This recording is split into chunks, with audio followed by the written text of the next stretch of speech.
Good afternoon ninth class. आज आपका exam कैसे हुआ? आई होप बहुत अच्छा हुआ होगा। बहुत ही इजी पेपर है आपका। चलो अब मैं आपको आपके सेक्शन ए के जो आंसर्स हैं वो हम सोल्व कर लेते हैं। ठीक है, क्वेश्चन जो फर्स्ट है उसमें से हमें ये बताना है कि इनमें से कौन सी अपरिमेय संख्या है, इसमें से कौन सी इरेशनल नंबर है। इसमें इरेशनल नंबर ये जो आप सोल्व करोगे तो ये आएगा 2/3 जो कि एक रैशनल नंबर है। 12/3 ये कट रहा है, √4 हो जाएगा ये कट के, और इसका आंसर आ जाएगा 2 को हम लिख सकते हैं 2/1। इसीलिए ये भी एक रैशनल नंबर यानी परिमेय संख्या है। ये परिमेय हो गई यानी रैशनल नंबर। ठीक है, ये भी हो गई परिमेय यानी रैशनल नंबर। ठीक है, और √7 पहले देखो √81 है, इसका 9 होता है, तो ये भी एक परिमेय संख्या है। जब आपको ये पता चल जाएगा कि ये तीनों परिमेय हैं तो √7 जो है इसका रूट जो होता है वो क्या होता है? अपरिमेय संख्या। ठीक है, तो आपका इसका ऑप्शन जो है वो आएगा ऑप्शन नंबर सी। ठीक है, ये आपका आंसर है। आंसर आप मिलाते जाओ साथ साथ। उसके बाद है आपका क्वेश्चन नंबर सेकंड, 5x - 1 का शून्यक होगा। शून्य कैसे निकालते हैं? शून्य के इक्वल रख दो। 5x = 0 + 1 1, तो x = 1/5। ठीक है, ये आपका शून्यक आ जाएगा। तो आपका 1/5 जो है ऑप्शन बी है, तो ये आपका आंसर है ऑप्शन बी। ठीक है, अब है आपका क्वेश्चन नंबर थर्ड।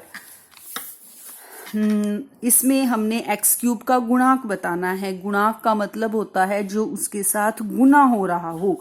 अब x³ के साथ कौन सी संख्या गुना हो रही है? -7। ठीक है, तो इसमें आपका ऑप्शन आ जाएगा सी। ठीक है, ये आपका आंसर हो जाएगा। अब है इसका फोर्थ पार्ट, बिंदु 05 स्थित होगा डैश पर। बिंदु 05 किस पर स्थित होगा? देखो अब यहां ध्यान से, इसमें जो आपका फर्स्ट कोऑर्डिनेट है वो 0 है, यानी x कोऑर्डिनेट 0 है। x कोऑर्डिनेट 0 होता है किस पर? y एक्सिस पर। ठीक है, तो आप क्योंकि अब यहाँ y का तो पॉइंट दिया ही हुआ है, तो x एक्सिस जो है 0 होता है y अक्ष पर। तो अब आप बिना सोचे ज्यादा इसका आंसर क्या होगा? आपका ऑप्शन बी। ठीक है, फिफ्थ पार्ट है, एक बिंदु से एक अन्य बिंदु तक कितनी सीधी रेखाएं खींची जा सकती हैं? कोई भी बिंदु ले लो और दूसरा बिंदु कहीं भी हो, अन्य बिंदु है कहीं भी ले सकते हो आप। ठीक है, हम जब उसको मिलाएंगे यहां से यहां तक कितनी सीधी रेखाएं डाली जा सकती हैं? केवल एक। ठीक है, तो इसमें आपका जो ऑप्शन है वो कौन सा हो जाएगा? Option B. ठीक है, एक डैश चौड़ाई रहित लंबाई होती है। A dash is breadthless length.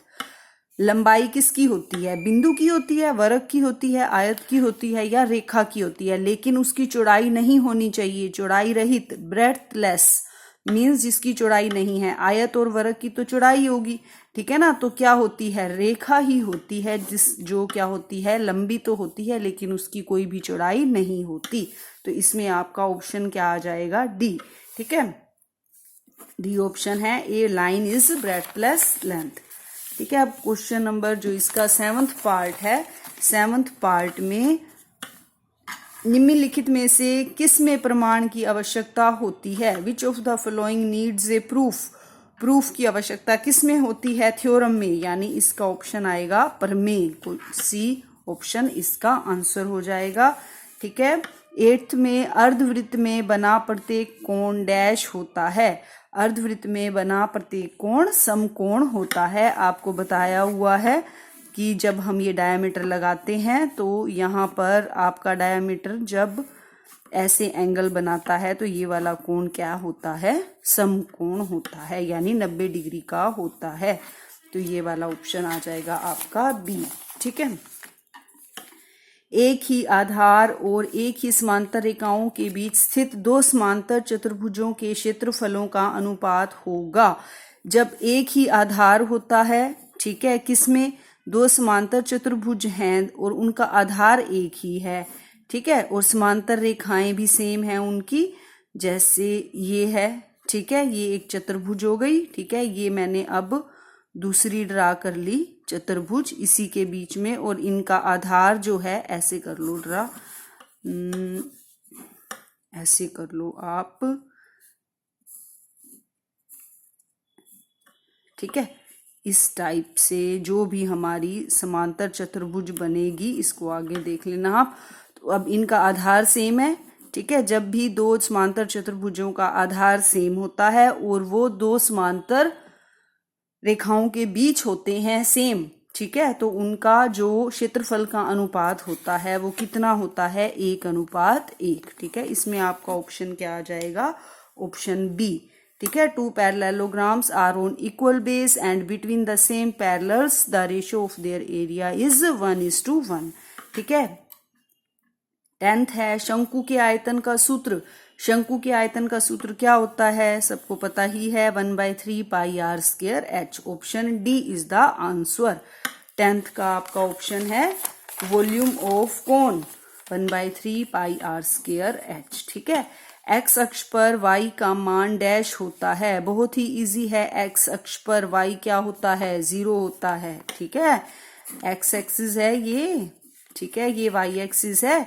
यहाँ पर x एक्सिस पर आपको y का मान हम देखेंगे, यहाँ सारे x के पॉइंट होते हैं, तो y यहाँ क्या होता है, 0, ठीक है। तो इसका हमारा ऑप्शन क्या आ जाएगा, बी, ठीक। अब हमने सत्य असत्य बताने हैं। किसी घटना के घटने की प्रायिकता 0 और 1 के बीच होती है। Probability of an event lies between 0 and 1। Yes, जो प्रोबेबिलिटी होती है वो हमेशा ही 0 और 1 के बीच ही होती है। तो इसमें क्या आएगा, आपका ट्रू आएगा, ठीक है। प्रत्येक परिमेय संख्या एक पूर्णांक होती है। Every rational number is an integer.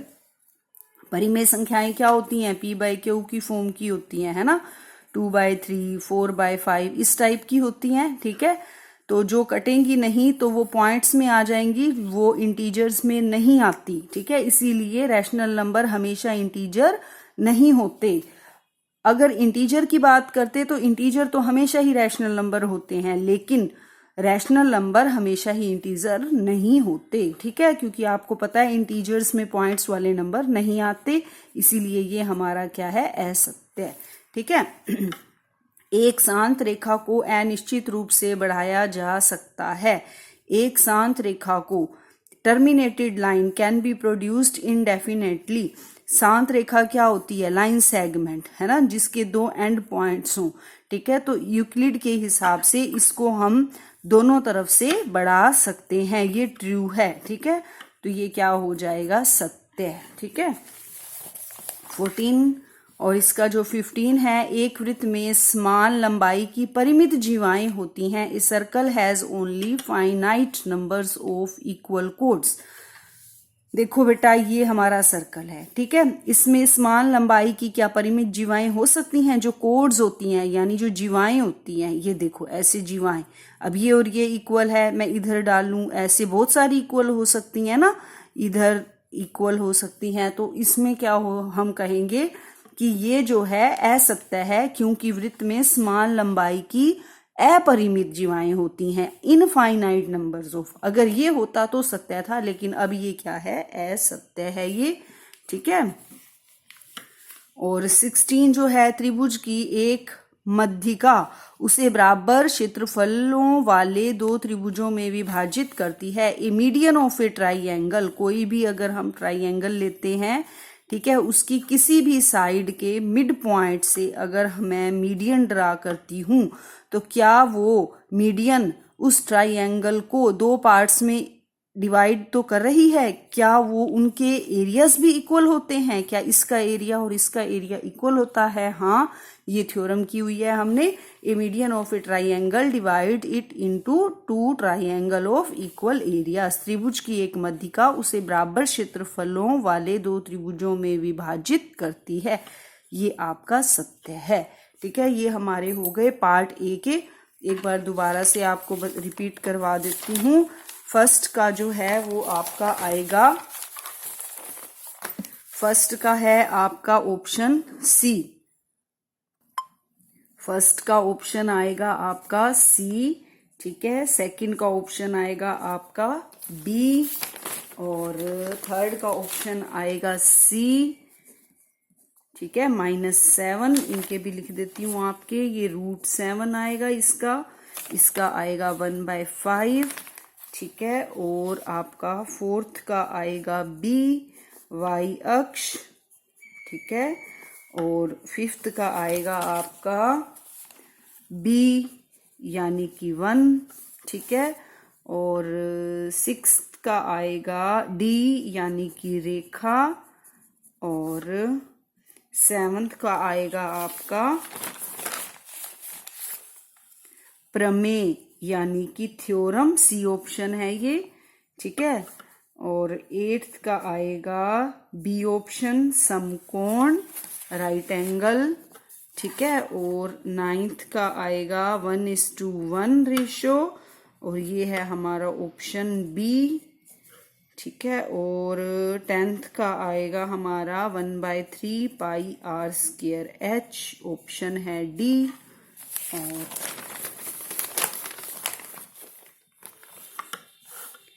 11th का हमारा आएगा y का मान b यानी कि 0, ठीक है। और 12th का हमारा आएगा सत्य, ट्रू। और 13 का आएगा असत्य, फॉल्स, ठीक है। और हमारा आएगा 14 का आएगा सत्य, ट्रू। और 15 का आएगा असत्य यानी फॉल्स। और 16 का आएगा हमारा सत्य, ट्रू, ठीक है। तो ये हमारे क्वेश्चन ए पार्ट के कंप्लीट हो गए हैं। अपने 16 क्वेश्चंस देख लो आप कि आपके इसमें से कितने मार्क्स आने वाले हैं। ओके, फिर मिलते हैं सेक्शन बी के लिए, ठीक है। Thank you, see you next time.